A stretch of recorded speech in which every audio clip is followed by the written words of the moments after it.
आपण बघत आहात AKP न्यूज मराठी, आपला आवाज आपली ताकद। सबस्क्राइब करा, शेअर करा, लाईक करा। AKP news Marathi. प्रेम प्रकरणातून एका युवकावर त्रिमूर्ती चौकात टोळक्याने धारदार शस्त्राने प्राणघातक हल्ला केल्याची घटना मंगळवारी दिनांक 8 एप्रिल रोजी दुपारच्या सुमारास घडली। यावेळी अंबड पोलिसांनी 2 अल्पवयीन मुलांसह तिघांना अंबड पोलिसांनी ताब्यात घेतले। काही दिवसांपूर्वी सिडकोतील शुभम पार्क परिसरात एका युवकाचा धारदार शस्त्राने खून करण्याची आल्याची ताजी घटना होती। ही घटना ताजी असतानाच पुन्हा त्रिमूर्ती चौकात प्राणघातक हल्ल्याची घटना घडल्याने सिडको परिसरात धारदार शस्त्रे सर्रारपणे पोलिसांच्या नाकावर टिचून घेऊन फिरणाऱ्या गुन्हेगारी प्रवृत्तीच्या इस्मांनी आव्हान दिले आहे। भर दुपारी टोळक्याने हातात कोयते चॉपरसह धारदार शस्त्राने सपासप वार करत सागर कोळी वय 23 राहणार श्रमिक नगर सिडको या युवकास गंभीर जखमी केले। घटनेची माहिती पोलिसांना मिळताच वरिष्ठ पोलीस निरीक्षक राकेश हांडे यांनी घटनास्थळाच्या दिशेने पथकासह धाव घेतली। या प्रकरणी रात्री उशिरापर्यंत अंबड पोलीस ठाण्यात गुन्हा दाखल होण्याचे काम सुरू होते। माझं असं फक्त इतकं म्हणणं आहे की जर जेव्हा आम्ही प्रशासनाला नियम थोडासा सिक्युरिटी मागितली तेव्हा प्रशासन का झोपले होते का? माझं फक्त इतकं म्हणणं आहे, आम्हाला आमच्या मुलांना आमच्या मुलांना फक्त मी इतकं सांगते की आमच्या मुलांना इथं जेव्हा सिक्युरिटी मागितली तेव्हा प्रशासनाने आम्हाला नियमाच्या बंधनात बांधून बंद केले।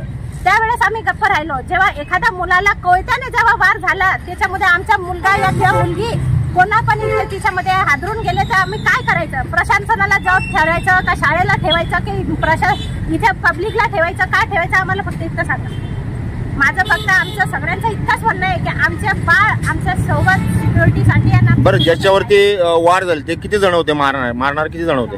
6-7 जण होते। बरं, काय होतं त्यांच्या हातामध्ये? काय होतं त्यांच्या हातात? चॉपर होता, एकाच्या हातात कोयता होता आणि छोट्या छोट्या हातात ते लाकडे कुडाड हे सगळं होतं त्यांच्या हातात। आता पण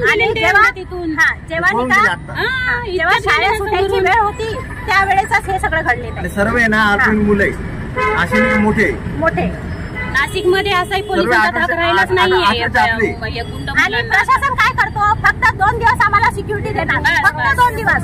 2 दिवस झालेच ऍज इट इज तिथं जसे होते तसेच राहतात। गाडीमध्ये हत्यार सरांना भेटलेले, चाकू होता तो सरांना आम्ही दाखवलेला आहे आणि त्यांना आम्ही मुद्दामून आणून ठेवलं होतं। बाकीचे आहे ते पळून गेले आणि हे चांगलं नाही। आता इथं लहान लहान पोरं एवढे, आम्ही शाळा एवढी चांगली इथं मार्केट आहे, शाळा आहे, हे सर्वांनी लक्ष द्यायला पाहिजे। लेडीज येतात जाता, मुली येतात जाता, काय करायचं मुलींनी लेडीजनी सांगा?